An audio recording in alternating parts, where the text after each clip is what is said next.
मैं डॉक्टर राजेंद्र कुमार, सह आचार्य रसायन शास्त्र, राजकीय कन्या महाविद्यालय चोमू। आपका हमारे आज के इस वीडियो में स्वागत है। हमने हमारे पिछले वीडियो के अंतर्गत कोऑर्डिनेशन कंपाउंड्स का नामांकन किस प्रकार से करते हैं, कौन से नियमों के अनुसार करते हैं का अध्ययन प्रारंभ किया था। उसी कड़ी के अंतर्गत हमारा आज का जो बिंदु है वो है कि किस प्रकार से हम जो न्यूट्रल कॉम्प्लेक्स होते हैं उनका नाम लिखेंगे।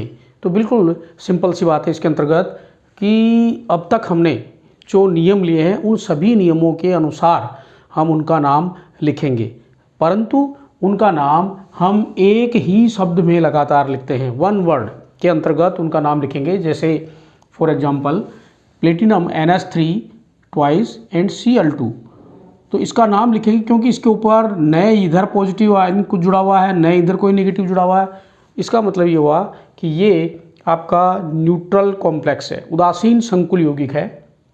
इसका नाम जैसा इसमें बताया अपन ने कि इसका नाम हो जाएगा यहाँ से diamine dichloro platinum second. तो जैसा ये दे रखा है इसके अंतर्गत कि एक ही शब्द में इन उदासीन संकुल यौगिकों का नाम हम लिखते हैं। ठीक इसी प्रकार से जो हमारा अगला बिंदु है वो है इसके अंतर्गत कि कोबाल्ट, एग्जाम्पल है कोबाल्ट NH3 एंड Cl3। तो इसके अंतर्गत भी जैसा इसके ऊपर किसी प्रकार का कोई आयन पॉजिटिव या नेगेटिव इसके साथ में नहीं जुड़ा हुआ है, इसका मतलब ये है कि ये भी उदासीन संकुल यौगिक है और इसका नाम हम लिखेंगे तो ये हो जाएगा ट्राई एमीन, क्योंकि अंग्रेजी वर्णमाला के क्रमानुसार ये पहले आता है। तो try amine try chloro cobalt third. तो ये कंटिन्यूएशन के अंतर्गत हम इसका नाम भी लिखेंगे। अगला एग्जाम्पल है निकिल कार्बोनाइल 4, तो टेट्रा कार्बोनाइल, उसके बाद में ये जो इसका नाम लिखेंगे वो हो जाएगा निकिल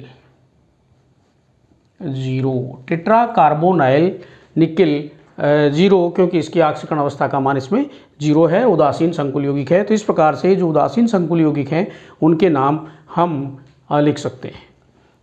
अगला बिंदु है हमारा नंबर 6 कि name of neutral complex ion, name of neutral complex compound formed by positive and negative complex ions. तो इसका मतलब ये हुआ कि जो उदासीन संकुल यौगिक तो होगा लेकिन वो दो संकुल आयनों से मिलकर बनेगा। एक होगा धन आवेशित संकुल आयन और दूसरा होगा ऋण आवेशित संकुल आयन। तो हम इस प्रकार के उदासीन संकुल यौगिकों का नामांकन किस प्रकार से करेंगे। बिंदु वही हैं कि उपर्युक्त अब तक हमने जो बिंदु इसमें 5 तक पढ़े हैं उसके अनुसार ही हम उनका नामांकन करेंगे। क्रम उसके अंतर्गत हमें ये रखना है कि पहले जो धन आवेशित संकुल आयन है उसका नाम लिखेंगे और उसके बाद में हम उसके साथ जुड़े हुए ऋण आवेशित संकुल आयन का नाम लिखेंगे। जैसे फॉर एग्जांपल एक सिंपल एग्जांपल लेते हैं अपन, कॉपर NH3 टेट्रा एमीन इसके साथ में कॉपर के साथ में जुड़े हुए हैं और कॉपर के साथ में दूसरे एग्जाम जो है वो जुड़े हुए हैं Cl4। हमें पता है कि इनमें से कौन सा पॉजिटिव है क्योंकि दोनों मिलकर के उदासीन बन रहे हैं। तो यहाँ पर है ये प्लस, इसके अंतर्गत दोनों तो +2 और ये भी +2 के अंतर्गत हैं दोनों के दोनों। तो 2 और 2 4 इसके द्वारा बैलेंस हो रही है। तो ये पॉजिटिव आयन है, ये इसके अंतर्गत जो यहाँ पर -2 बैलेंस बचा हुआ है, तो -2 एंड +2 दोनों न्यूट्रल हो गए। अब हमें इसका नाम लिखना है। तो जैसा कि नियम है कि पहले हम इस धन आवेशित संकुल आयन का नाम लिखेंगे। तो टेट्रा एमीन, फिर उसके बाद में कॉपर सेकेंड, क्योंकि इसकी ऑक्सीकरण अवस्था सेकेंड है तो टेट्रा एमीन कॉपर सेकेंड। उसके बाद हम लिखेंगे इस ऋण आवेशित संकुल आयन का नाम, तो इसमें हो गया टेट्रा क्लोरो क्यूपरेट। यहाँ पर इसके ऊपर प्लस चार्ज है तो कॉपर आया है और यहाँ पर इसके ऊपर चूंकि माइनस चार्ज बैलेंस के रूप में बचा हुआ है इसलिए इसका नाम आ गया क्यूपरेट सेकेंड। लैटिन शब्द है तो ये इसका अलग हो गया नाम कॉपर का क्यूपरेट।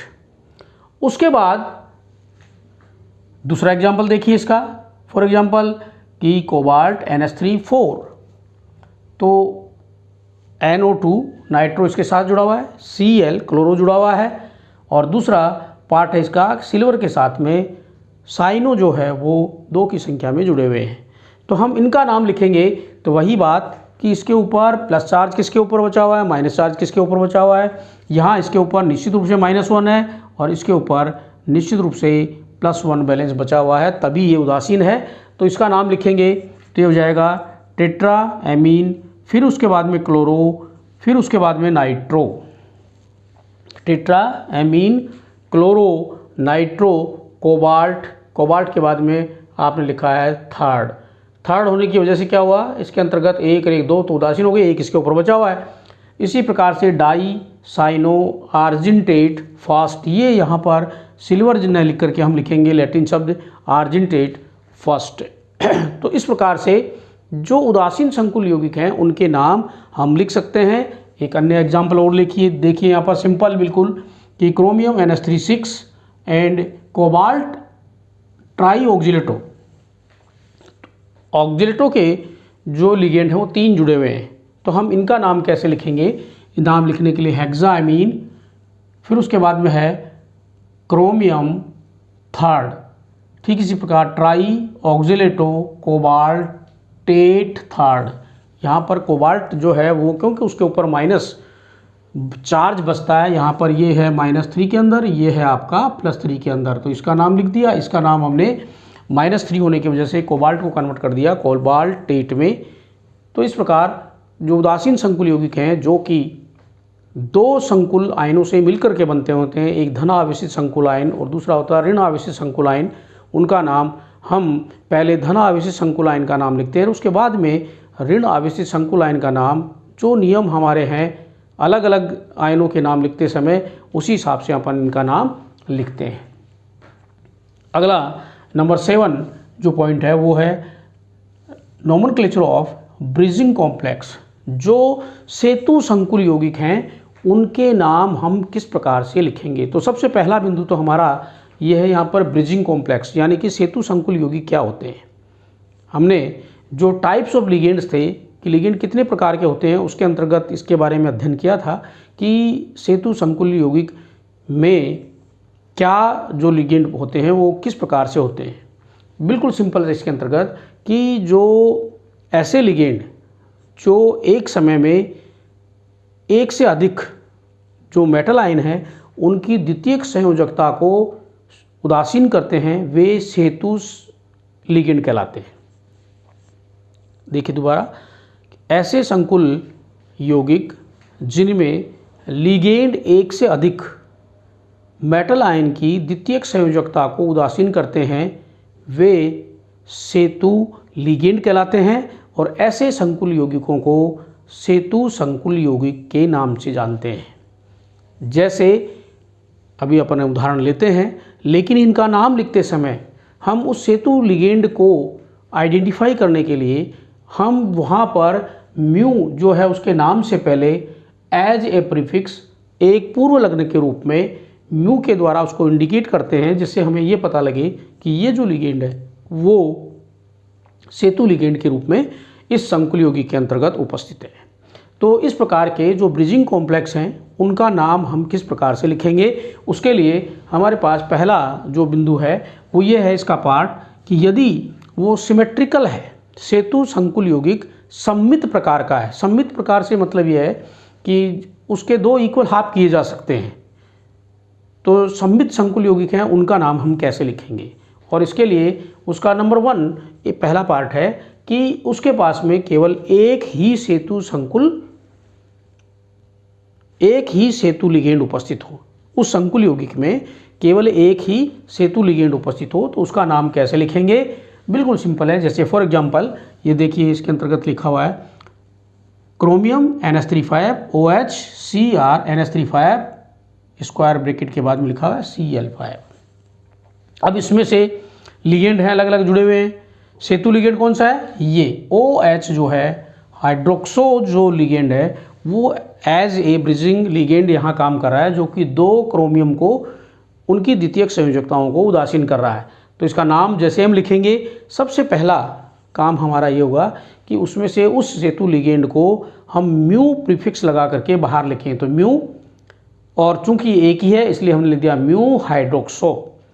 और उसके बाद में बिस शब्द का यूज करते हुए हम स्क्वायर ब्रैकेट के अंदर हमने लिखा है, क्योंकि एक के साथ जुड़ा हुआ है उसका मल्टीप्लिकेशन है इधर दूसरा, तो बिस पेंटा एमीन क्रोमियम थर्ड और क्लोराइड, क्योंकि लास्ट में यहाँ पर एज ए नेगेटिव आयन ये उपस्थित है इसलिए इसको क्लोरो नहीं कह सकते इसको हम कहेंगे क्लोराइड।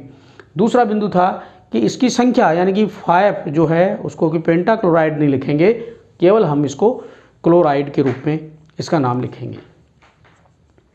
अगला बिंदु देखिए इसमें कि यदि एक से अधिक सेतु लिगेंड उपस्थित हों, तो एक से अधिक सेतु लिगेंड के अंतर्गत देखिए इसके अंतर्गत 2 हैं, तब क्या करेंगे, बिल्कुल सिंपल, यहाँ पर डाई म्यू कर दिया हमने। पहले लगाएंगे डाई यानी 2, फिर म्यू, फिर हाइड्रोक्सो बिस, उसके बाद में टेट्रा एक्वो आयरन थर्ड ब्रैकेट बंद, और उसके बाद में हमने लिखा है सल्फेट। अब यहाँ पर सल्फेट की जगह पे कुछ एग्जाम्पल के अंतर्गत यहाँ दे दिया कि Cl, क्योंकि इसकी उसको उदासीन करने के लिए यहाँ कर दिया Cl4, बात वही है। यहाँ आपने सल्फेट लिखा था, सल्फेट को हम डिलीट कर दें, यहाँ पर लिख दें क्लोराइड, बिल्कुल वही नाम यहाँ आ गया। अगला कि इसमें 3 है तो ये हो जाएगा ट्रिस, क्योंकि इसके अंतर्गत कितने हैं, ये 3 है इसमें, तो यहाँ हो गया ट्राई, फिर म्यू कार्बोनाइल, ये उसके बाद में बिस, फिर उसके बाद में ट्राई कार्बोनाइल आयरन 0, क्योंकि इसकी ऑक्सीकरण अवस्था इसके अंतर्गत 0 है। तो इस प्रकार से हम इन सेतु संकुल यौगिकों में जो सममित सेतु संकुल यौगिक हैं उनका नामांकन कर सकते हैं। इसके पश्चात हम हमारे अगले वीडियो के अंतर्गत कि जो असममित सेतु संकुल यौगिक हैं, अर्थात जिनको 2 इक्वल पार्ट में हम डिवाइड नहीं कर सकते हैं, लिगेंड भिन्न है या जो मेटल आयन है वो भिन्न है, तो उनका नाम हम किस प्रकार से लिखेंगे हमारे अगले वीडियो के अंतर्गत इसका अध्ययन करेंगे। धन्यवाद। आप पढ़ते रहिए और आपकी पुस्तक के अंतर्गत जितने भी इसमें क्वेश्चन दे रखे हैं उनको सॉल्व कीजिए, उनको नाम लिखिए, अभ्यास कीजिए। जहाँ भी आपको किसी प्रकार की समस्या हो अपने व्हाट्सएप ग्रुप के अंतर्गत आप अपना मैसेज डाल के वो पूछ सकते हैं ताकि उसका समाधान किया जा सके।